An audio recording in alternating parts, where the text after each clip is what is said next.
Good morning everyone. তো good morning বললাম কারণ এটা একদম ভোরবেলার ভিডিও।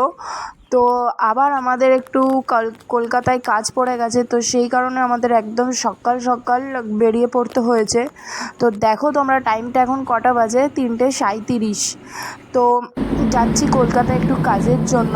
এই যে ট্রেন হচ্ছে স্টেশনে ঢুকে গেছে, তো এবার আমরা ট্রেনে উঠবো। যেহেতু একদম ভোরবেলা, তাই সবাই একদম ঘুমে আচ্ছন্ন অবস্থায় রয়েছে। দেখো চারিদিকে পুরো মানে ওই ট্রেনের বগিটা পুরো অন্ধকার রয়েছে, তো সবাই ঘুমাচ্ছে। তো আমরা আমাদের সিটে বসে গেছি। আর আমার তো তখন আর যেহেতু সকালবেলা উঠেছি আর ঘুম পাচ্ছিল না, তো এমনি বসে একটু জানলা দিয়ে দেখছিলাম। তো এখন প্রায় ভোর 5টা 5:30 মতো বাজে, বাইরে পুরো আলো ফুটে গেছে। তো ভিডিওটা এত অবধি থাক, আবার দেখা হচ্ছে নেক্সট ভিডিওতে। টাটা।